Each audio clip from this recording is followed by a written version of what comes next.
ഞാനിപ്പോഴും ഓർക്കും, ഞാനൊരു 4-3 പഠിക്കുമ്പോഴേ എൻ്റെ അപ്പൂപ്പൻ മരിക്കണം. അപ്പൊ എൻ്റെ അപ്പൂപ്പൻ ഇങ്ങനെ മരിക്കാനായിട്ട് ഇങ്ങനെ കിടക്കുമ്പോ എൻ്റെ അമ്മൂമ്മയുടെ അനിയത്തിയെ ഓടിച്ചെന്ന് വിളിക്കുന്നുണ്ട്. വിളിച്ചിട്ട് പറഞ്ഞു, എടി നീ അപ്പുറത്ത് നിന്നോ, ഞാൻ ഇപ്പുറത്ത് നിൽക്കാം. എനിക്കത് അന്നേരത്ത് മനസ്സിലായില്ല. കുറെ നാൾ കഴിഞ്ഞപ്പോഴേ എനിക്കത് മനസ്സിലായത്. എൻ്റെ അവർ ചെവിട്ടിൽ ഇങ്ങനെ പറയുന്നുണ്ടായിരുന്നു. കാരണം ഒന്ന് ആലോചിച്ച് നോക്കണം, തൻ്റെ ജീവിത പങ്കാളി മരണത്തോട് അടുത്തു എന്ന് തിരിച്ചറിയാനുള്ള ഒരു ആത്മബന്ധം ഭാര്യ ഭർത്താവും തമ്മിൽ മുമ്പുണ്ടായിരുന്നു എന്നാണ് പറയുന്നത്.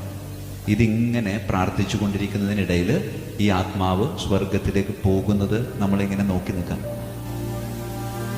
അത് ഒന്ന് ആലോചിച്ച് നോക്കേ.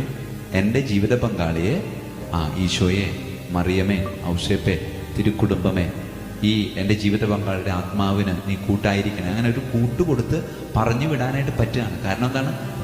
മരണത്തോടടുത്തു എന്ന് ബോധ്യം വരികയും അത് തിരിച്ചറിഞ്ഞ് അത് അവരെ പറഞ്ഞു വിടാനായിട്ട് ഒരുങ്ങുകയും ചെയ്യാണ്.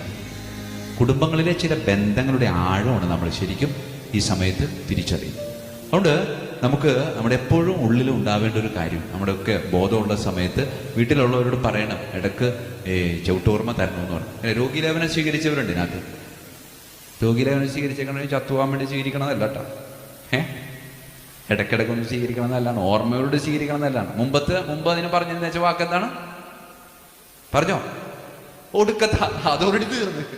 നല്ല ആരോഗ്യത്തോടെ നിൽക്കുന്ന ഒരു ചേട്ടനായിരിക്കുള്ളൂ. അച്ഛൻ ഈ സ്റ്റോളൊക്കെ ഇട്ട് വന്ന ദൈവമേ, അതോടെ തട്ടിപ്പോ